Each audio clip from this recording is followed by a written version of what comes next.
খবর শুনছেন আকাশবাণী থেকে। প্রতিদিনের মতো আজকেও চলে এসেছি বাছাই করা কিছু গুরুত্বপূর্ণ খবর নিয়ে। শুরুতেই শিরোনাম। বেআইনি নির্মাণের অভিযোগের মধ্যেই অভিষেকের বাড়িতে গেল পুলিশ। সল্টলেকে জনতার দরবারে মুখ্যমন্ত্রী, অভাব অভিযোগ জানতে হাজির চাকরি প্রার্থীরাও। জেলায় বদলি হওয়া কলকাতা পুলিশের আধিকারিক কর্মীদের ফিরিয়ে আনতে স্বরাষ্ট্র দপ্তরের চিঠি লালবাজারের। গরম থেকে এখনই মিলছে না স্বস্তি, একাধিক রাজ্যে তাপপ্রবাহের সতর্কতা। বাংলায় কেমন থাকবে আবহাওয়া, জানুন বিস্তারিত খবরে। নিউ টাউনের স্বর্ণ ব্যবসায়ী খুনে জড়িত থাকা অভিযোগ, অবশেষে গ্রেপ্তার অপসারিত বিডিও প্রশান্ত বর্মন। দক্ষিণ 24 পরগনা, মুর্শিদাবাদ বাদে রাজ্যের সব জেলায় চালু হচ্ছে 100 দিনের কাজ, বড় ঘোষণা রাজ্য সরকারের। হোল্ডিং সেন্টারে অনুপ্রবেশকারীদের রাখার কাজ শুরু, লালগোলা সেন্টারে রাখা হলো 3 জনকে।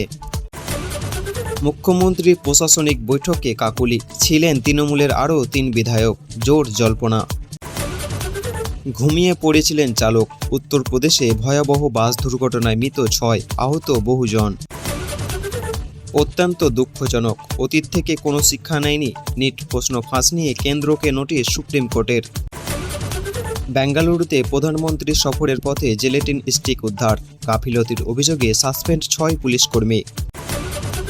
ভারতে কতদিনের তেল এলপিজি মজুত আছে তা স্পষ্ট করলেন কেন্দ্রীয় মন্ত্রী। কলকাতা বিমানবন্দরে লিফট ছিঁড়ে বিপত্তি, ভয়ঙ্কর দুর্ঘটনায় আহত 2 জন। বঙ্গে অপারেশন পদ্ম, বিজেপির পথে তৃণমূলের একাধিক সাংসদ। মাথায় শাবলের আঘাত, মাকে খুন গুণধর ছেলের, কুলপিতে গ্রেপ্তার অভিযুক্ত। এতক্ষণ শুনলেন সংবাদ শিরোনাম, এবার আসছি বিস্তারিত খবরে। যারা এখনো পর্যন্ত ভিডিওটিকে লাইক করেননি তারা লাইক করে চ্যানেলটিকে সাবস্ক্রাইব করবেন।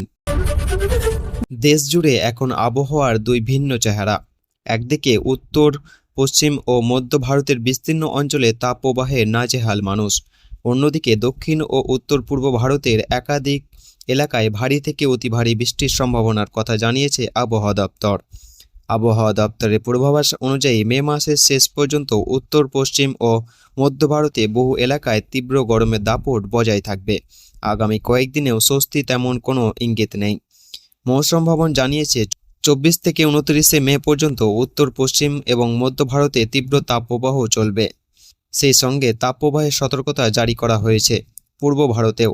আগামী 26 মে পর্যন্ত সেখানে তাপপ্রবাহের সতর্কতা জারি করা হয়েছে। উত্তরপ্রদেশ, মধ্যপ্রদেশ এবং বিস্তীর্ণ অঞ্চলে 29 মে পর্যন্ত তাপপ্রবাহের সতর্কতা জারি করা হয়েছে। একইভাবে পাঞ্জাব, হরিয়ানা, দিল্লি, চণ্ডীগড়ে গরমের তীব্রতা অব্যাহত থাকার সম্ভাবনা। রাজস্থানেও পরিস্থিতি উদ্বেগজনক, সেখানে মাসের শেষ পর্যন্ত প্রবল গরমে জনজীবন বিপর্যস্ত থাকতে পারে বলে আশঙ্কা করা হচ্ছে।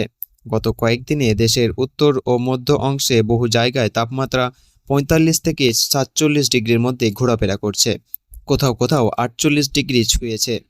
পূর্ব ভারতের গরম প্রভাব এখনই কাটছে না। বিহার, ঝাড়খণ্ড, ওড়িশা এবং ছত্তিশগড়ের বিভিন্ন এলাকায় এখনও তাপপ্রবাহের পরিস্থিতি বজায় থাকবে বলে জানানো হয়েছে।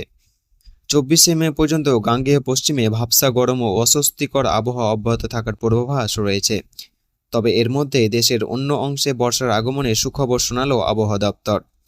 কেরল, লাক্ষাদ্বীপ, তামিলনাড়ু, উত্তর পূর্ব ভারতের বিস্তীর্ণ এলাকায় এবং পূর্ব ভারতের কিছু অংশে আগামী কয়েকদিনের মধ্যে ভারী বৃষ্টির সম্ভাবনা রয়েছে। দক্ষিণ পশ্চিম মৌসুমি বায়ু ধীরে ধীরে স্থলভাগের দিকে এগোচ্ছে।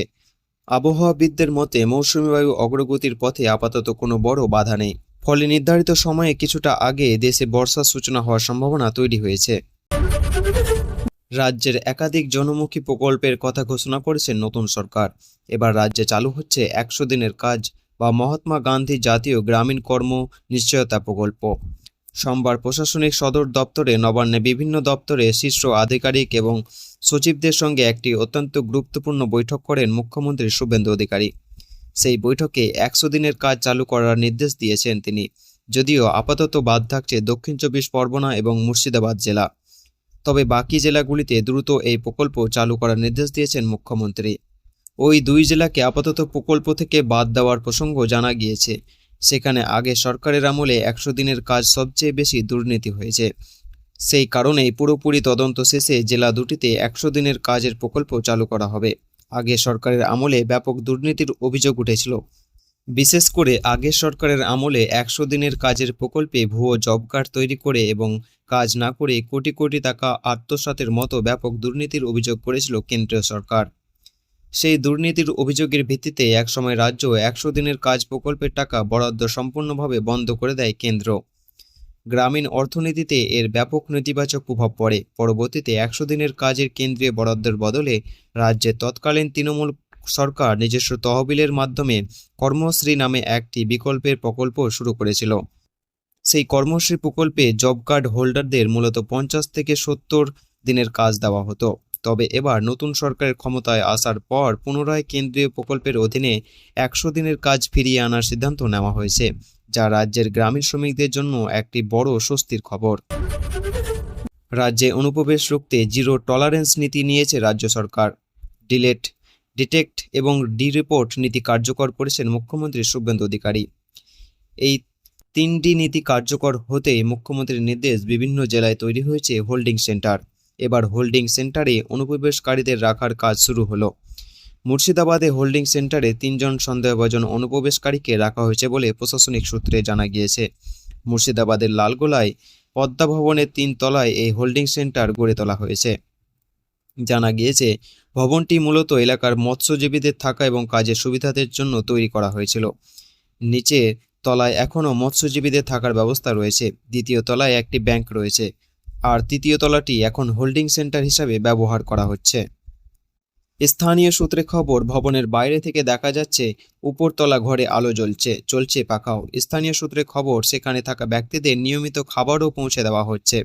এক ব্যক্তি জানান, প্রশাসনের নির্দেশে তিনি প্রতিদিন দুবেলা খাবার পৌঁছে দিচ্ছেন। আপাতত 3 জনের জন্য খাবারের ব্যবস্থা করা হচ্ছে।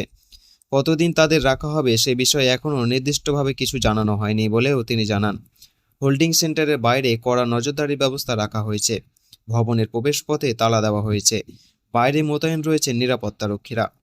রবিবার রাজ্য প্রশাসনের তরফে একটি নির্দেশিকা জারি করা হয়েছে। বাংলাদেশি বা রোহিঙ্গা সন্দেহে ধৃত ব্যক্তিদের রাখার জন্য প্রতিটি জেলায় এই ধরনের হোল্ডিং সেন্টার তৈরি করতে হবে। সেখানে সন্দেহভাজনদের সর্বাধিক 30 দিন পর্যন্ত রাখা যাবে। শুধু নতুন করে ধৃত ব্যক্তিরাই নন, যাদের বিরুদ্ধে আগে ব্যবস্থা নেওয়া হয়েছে এবং যাদের নিজ দেশে ফেরানোর প্রক্রিয়া চলছে তাদের ওই কেন্দ্রগুলিতে রাখা যাবে বলে নির্দেশিকা উল্লেখ করা রয়েছে। প্রশাসন সূত্রে জানা গিয়েছে, নির্দিষ্ট প্রক্রিয়া সম্পূর্ণ হওয়ার পর সংশ্লিষ্ট ব্যক্তিদের সীমান্তরক্ষী বাহিনীর হাতে তুলে দেওয়া হবে।